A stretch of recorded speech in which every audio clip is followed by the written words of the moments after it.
Okay. Okay. Hi. Oh, We're recording. well, we are. Yes. We are. Hi, family. Welcome. Good morning. Hi, sis. Good morning. Hi, sis. Yeah. It feels like we haven't done this for a couple of weeks, really. Yeah. It's Seems been like a lot happened in the last 24 hours. Yeah, we're really Look, we've collecting. even got the same clothes on. Probably, We right? really Can't did remember. time. Yeah. Okay. Well, we're Yeah. on lesson 147, sis. We didn't even say good morning to our beautiful ACIM family. I did. Oh, did you? I Oh, yeah. did. Forgive me. Good morning. Okay. Hey, Yeah. What lesson are we on? 147. Are you sure? Yeah. I'm sure we did this. I'm No. playing with you, sis. Oh, God. Don't. Sis, that's naughty.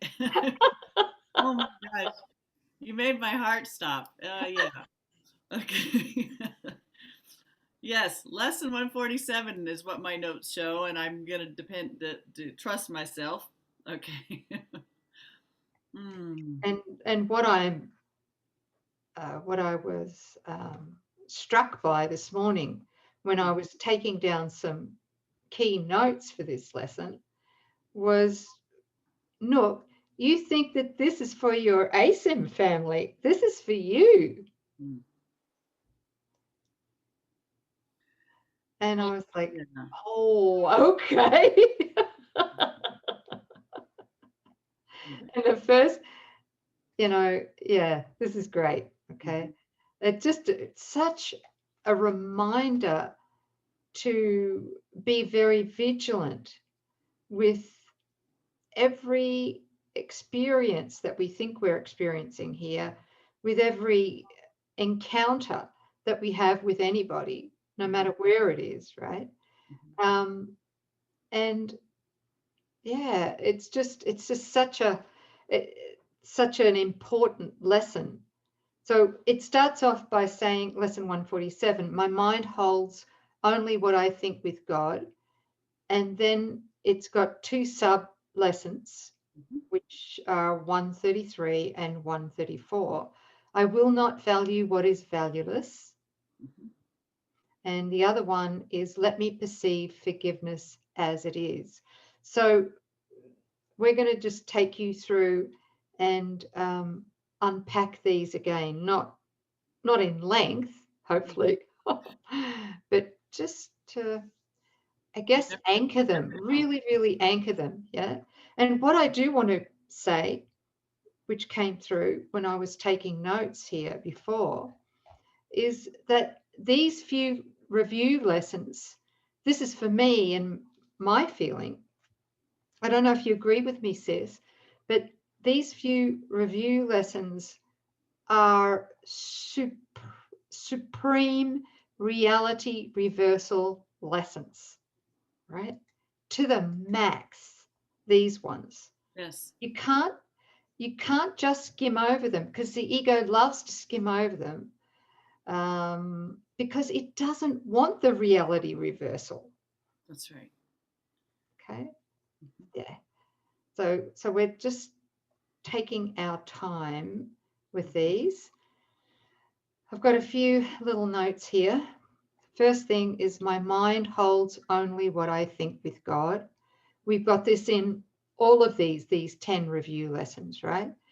Which is a reminder that any thought I think that causes any upset for me, I can remember is not a thought of God. Mhm. And therefore I can say safely and surely Mhm. that if it's not a thought of God, it's not my thought. That's right. Yeah, There's the positive separation. yeah, yeah. Good. Okay, and then we go to I will not value what is valueless. Mm. I'm going to start with a quote here. You do not ask too much of life, but far too little. Can you resonate with that? Mm-hmm. Yeah. We ask far too little. When you let your mind be drawn to bodily concerns, which is all the stuff in the gap diagram, yeah, which is predicated on the ego's obsession with pride, the body, Mm-hmm. pleasure, seeking pleasure apart from God, Mm-hmm. right? Personal pleasure, and attack, Yes. which is judgment and sickness, pain, or loss, all of these things, conflict. So it says here, when you let your mind be drawn to bodily concerns, to things you buy, to eminence as valued by the world, you ask for sorrow, not for happiness. This course does not attempt to take from you the little that you have. Giggle, giggle, right? It does not try to substitute utopian ideas for satisfactions which the world contains. And I love this sentence, right? There are no satisfactions in the world. Right. There are none. That is something we've got to get, right, sis? Yes. Yeah. Okay. But we don't usually want to get that until we've maxed out on seeking stuff in the world, right? And then hitting wall after wall after wall. And then there's this massive disillusionment. Relationship may fail. We may get a very painful diagnosis or something like that. And our house of cards completely starts crumbling. And then we go, okay, I'm ready. Mm-hmm. Okay. So everything, I will not value what is valueless. The gap, positives and negatives requiring divine repurposing. Through the ego, we haven't got a clue what would make us supremely happy.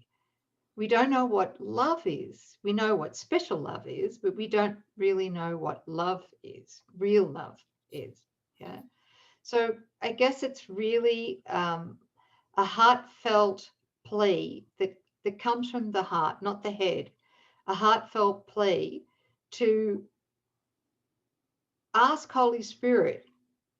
It's not up to us to give up all the things that we seem to have valued in the gap, Mm-hmm. but it is up to us to come from the heart to give Holy Spirit all of what we have valued now that we're beginning to sense intellectually anyway that these things are harming us. They're not going to bring us any healing, and they're certainly not going to bring us to the divine experience, right, of union.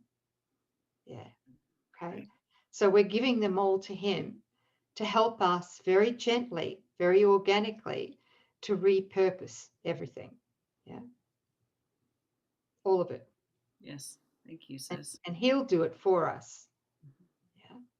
Yeah. The other thing that comes in here, I will not value what is valueless, is a real genuine desire to transcend self-interest. This is imperative. Otherwise, we cannot heal. We just can't heal. While we think it's about my private mind, my own separate body, my own story, we are not going to heal. It's not going to happen. So what I just wanted to say here is looking at all of our choices, because through the ego, we believe that in order to be happy, we need to bargain with our partners, with our children, with our colleagues. When we go to buy something, we end up bargaining. We're always bargaining. It's the ego that thinks that it's trying to bargain with somebody else, right? Mhm. Attempts to bargain, that's the basis for all our special relationships, attempts to bargain for what the false self or mythical me can get or rip off or, sorry, to rob.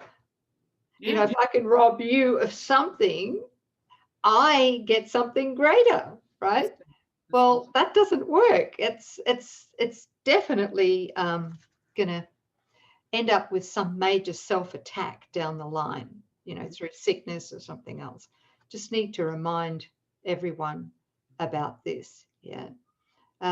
There is a little self-inquiry nudge here, which is that before we make a choice to try and bargain with somebody, any relationship whatsoever, ask this question: does this choice benefit more than just me? Whatever choice it is that I'm going to make, does it benefit more than just me alone?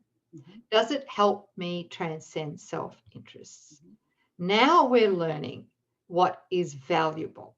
And we're also going to learn with Holy Spirit how to sort out the valuable from the valueless, which is part of our learning. Yeah. Okay. And just to cap that little review off, to say this: I will not value what is valuable, or what is valueless. I will not value what is valueless. I'm telling the ego to piss off right now. Okay. I will not value what is valueless, and only what has value do I seek. For only that do I desire to find. And really, really say it with all your heart and soul. Mhm. Remember, you're not going to lose anything of Right. value. Mhm. Did you want to say anything to that, sis?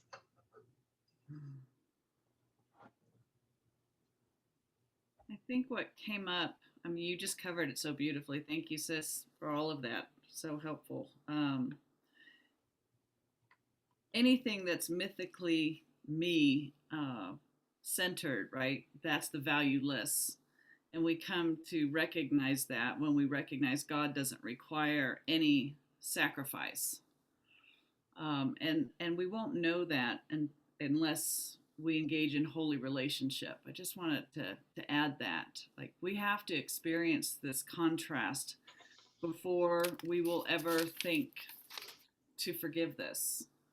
Right. While it's still there's some payoff, some spike or some hit that we think is helpful, or that we want, we're not going to be willing to say, let me not value what is valueless, because right now I'm kind of digging the valueless.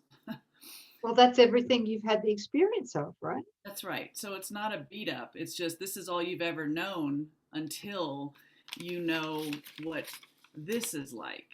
Mm.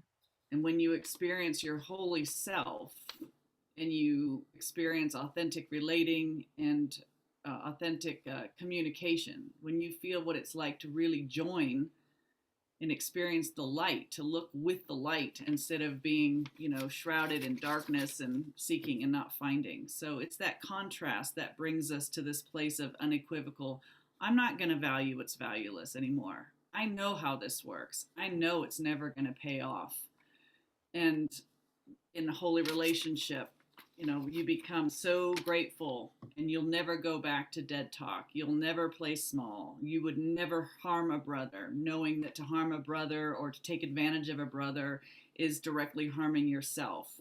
You learn to love God supremely, and that love takes care of, any seeming straggling problems that mythical me thinks it has. So it's the panacea for everything.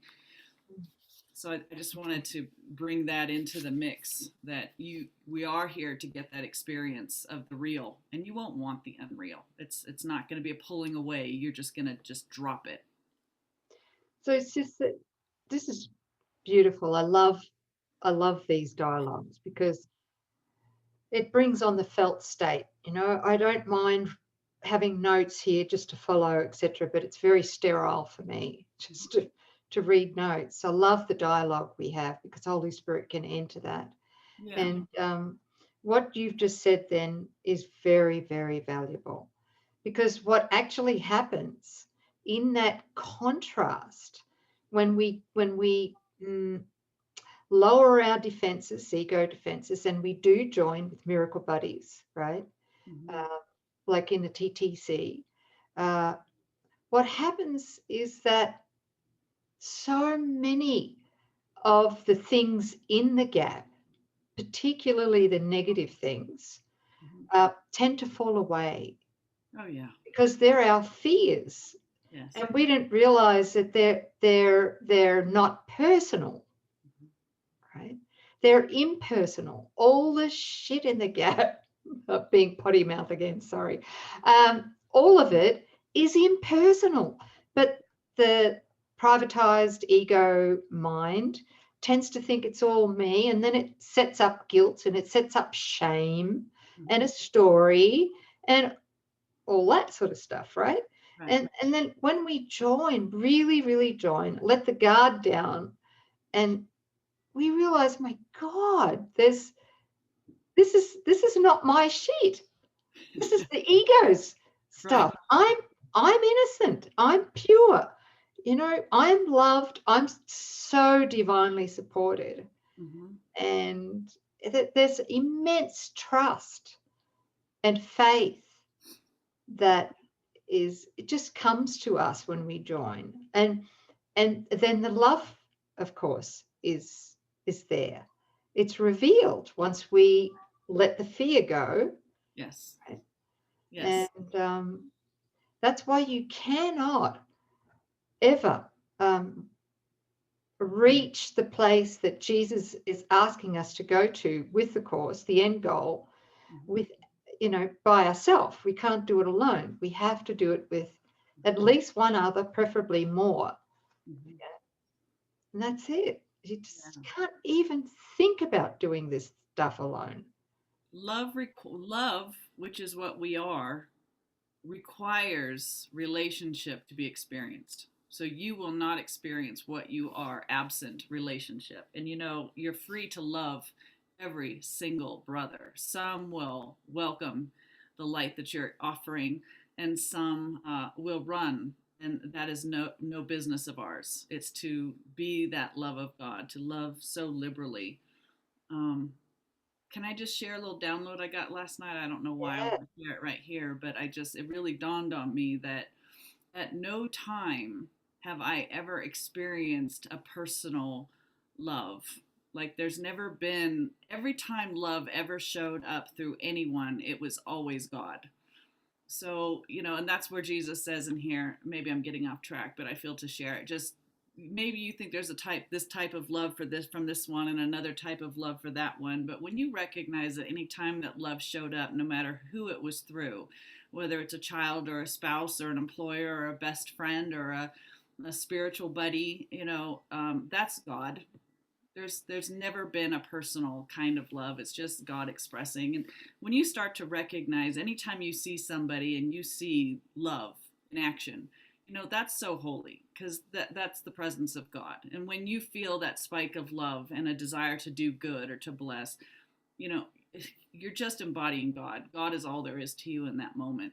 And when you start flowing with God, right, the gap is ridiculous. It's just become so frivolous, so flimsy, so containing nothing, because you're in tune with your holiness. And the two, I don't know, guys. I strive for words at this point, but you really do lose nothing, and you receive everything as you're just seeing God everywhere.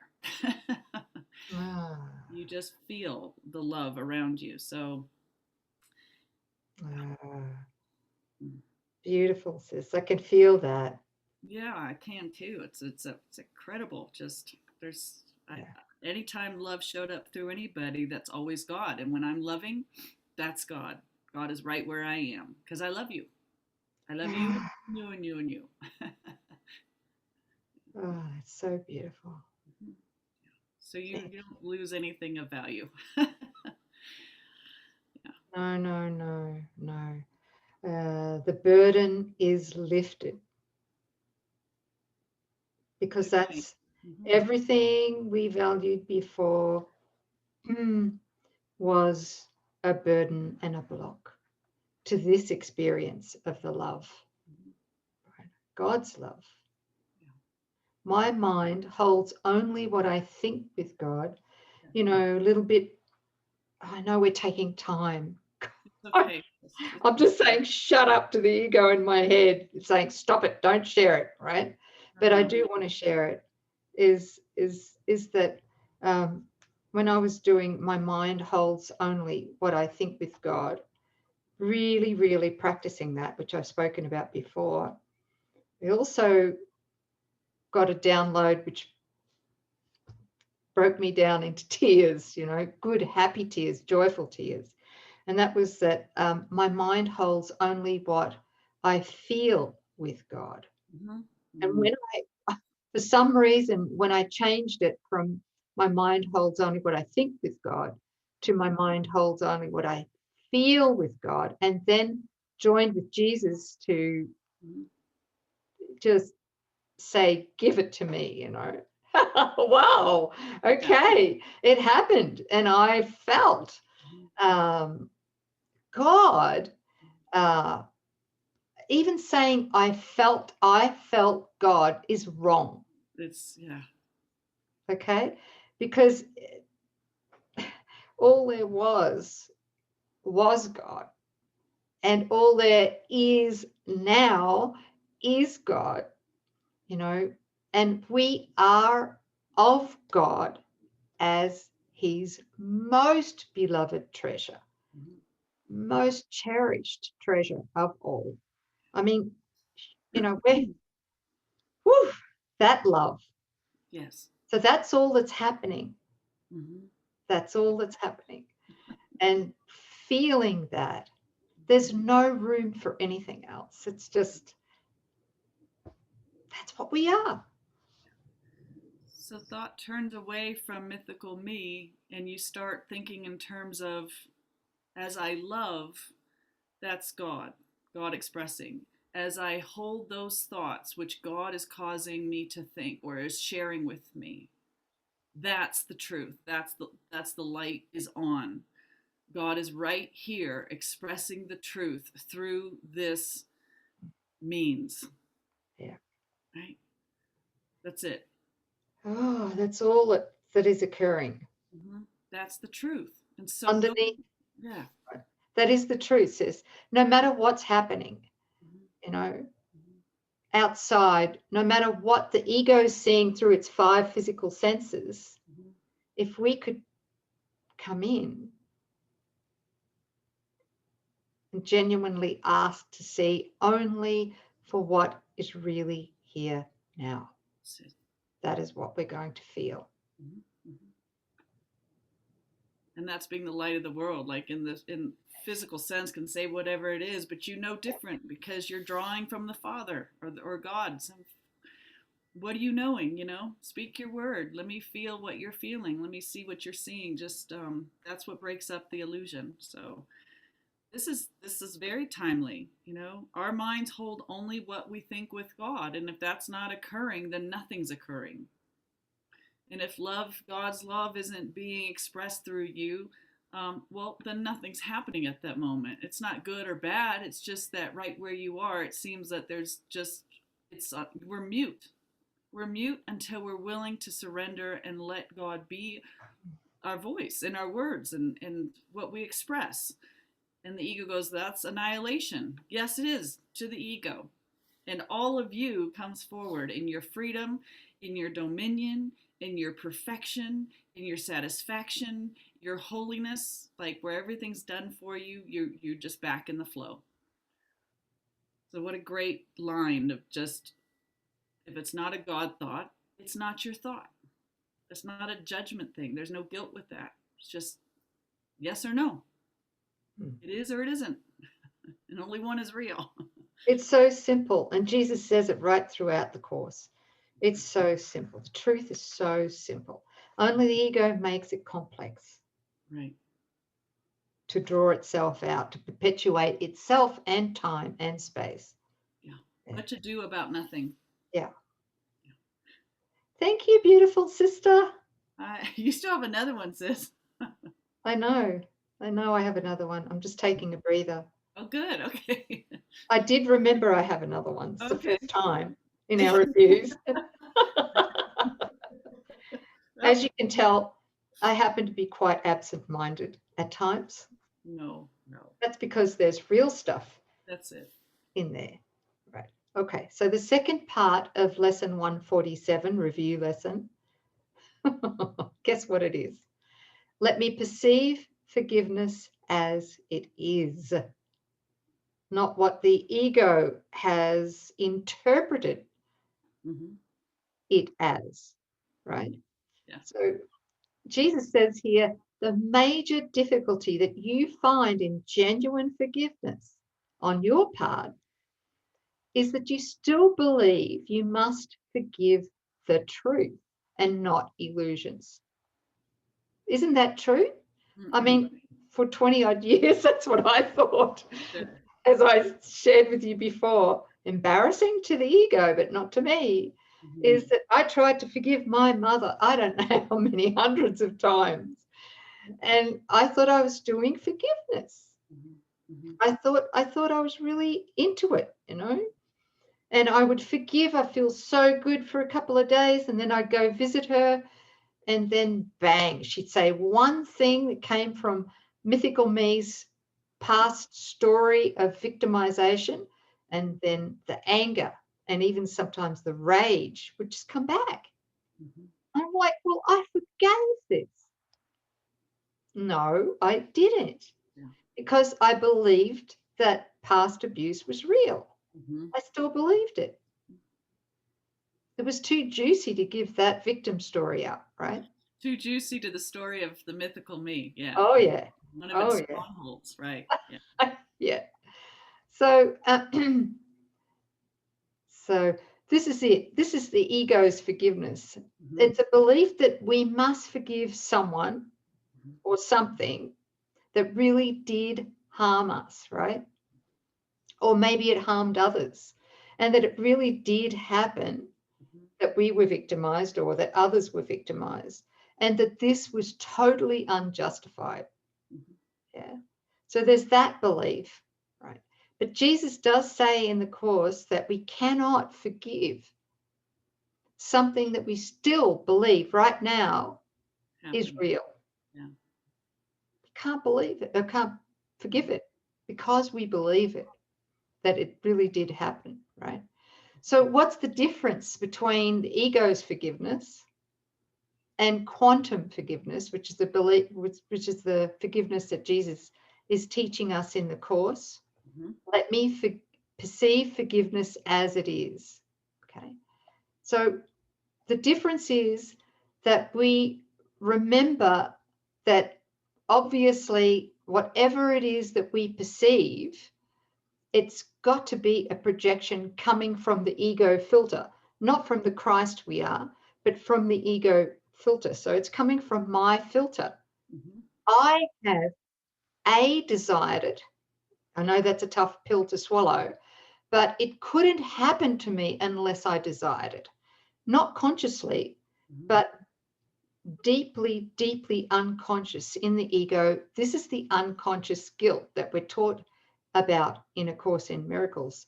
This is why forgiveness is the cure for all of our unconscious guilt, which is unconscious self-attack, right?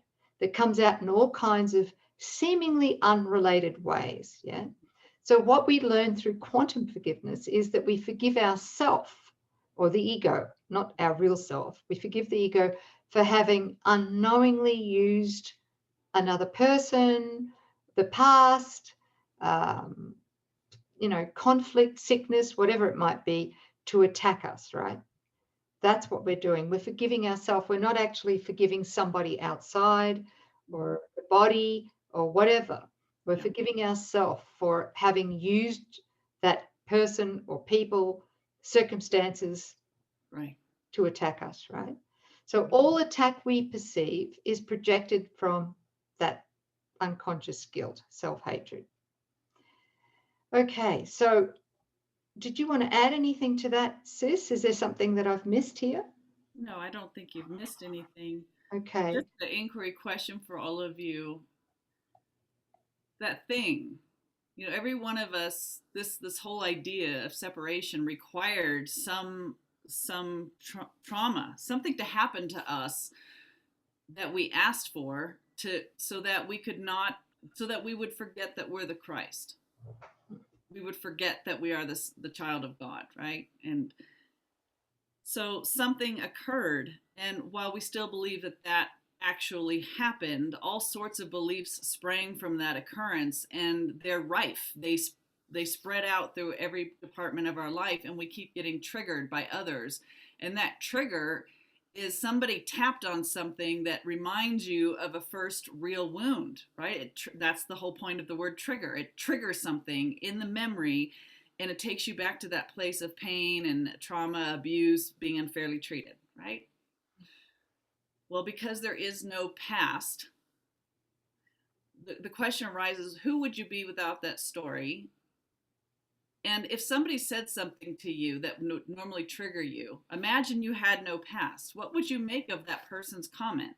It would have no power over you at all. Somebody said something to you that would normally send you through the roof, but you've wiped away the past. So somebody says something to you and it's completely neutral. You have no means to even engage with it or decide what that meant or give it an emotional response, because without an understanding of this past. And so this is beautiful. We can get excited and lean forward and go, wow, forgiveness is recognizing that which I thought really occurred, this is only arising in my mind. It's not out there. I get to bring it back to the only place where it seems to be ongoing, which is in my thought. This is a power move. This is called accountability, but I'm taking it to the Holy Spirit. I'm not keeping it alive and well in some imagined past, but I'm going to bring it right here onto the inner altar to Holy Spirit and say, I'm done suffering. Thank you for being here. Just asking to receive as I hand this over to you, realizing that this is not happening in God. It's never actually occurred. I've been giving this memory all the life that it has for me, trying to keep mythical me self-justified, victimized, wounded, sick, whatever the story is. I'm ready to live. I'm ready to know my invulnerable innocence. So we hand that over to Holy Spirit. That is forgiveness. And you can feel the gratitude in that. I don't have to suffer from this any longer. I have control over this. That's the good news. This never actually happened to me. I'm never a victim. That's great news, not to the ego. Oh, yeah. But for us, this is brilliant news. Yeah. Just coming back, to what we are in truth. So what a difference. The world's forgiveness still crucifies the brother and still creates a division. I, in my holiness, forgive you, you poor bastard. Yeah. There's been no joining. That forgiveness only goes on here, and it kills. It kills. This is true forgiveness. It never occurred in God, so it can't have any effects. It never touched you. Never touched the one that you think did something to you. We can't accept atonement for just ourselves. Everybody is exonerated because everybody is only as God is seeing them, not as an ego tried to make them out to be. Wow. So beautiful. Thank you. Yeah. Yeah. Difference. Yep. Thank you. Yeah. Yeah. Very, very true. And just to, again, the quote, I have shared this a few times, but Jesus says this: forgiveness that is learned of me does not use fear to undo fear. I know I said it. No, it's so no, perfect. I've said it 3 times. That's all. Not 300. Okay. It needs to be said 300 times. Okay. Nor does it make real the unreal. Yeah. And then destroy it, which is what I used to do with my mother. Forgive her. How many hundreds of times? Past abuse. It was real to me. And then destroy it, right? Forgiveness through the Holy Spirit lies simply in looking beyond error from the beginning and thus keeping it unreal for you. Do not let any belief in its realness enter your mind. or you will also believe that you must undo what you have made in order to be forgiven. That's it. That's that false responsibility. If it really happened, then you need to undo it, or you need to take steps to correct it. What would you have to do if it never happened? Oh, the ego's really pissed off right now. Wow, thank you, sis. That was tremendous unpacking of a quick, brief lesson. Boy, a review lesson. Really good. Yeah, thank you. Yeah, these ones are huge, like I said before. That's why they need to be anchored. We can't just, no blipping over them. Sail over them. Do a quick 5-minute lesson. Yeah. Yeah, let me perceive forgiveness as it is. All forgiveness is a gift to myself, right? Thank you. Thanks, everybody. Thanks for. Thank you, beautiful family. Yeah. We love your comments too. Thank you. Thanks. See you next time.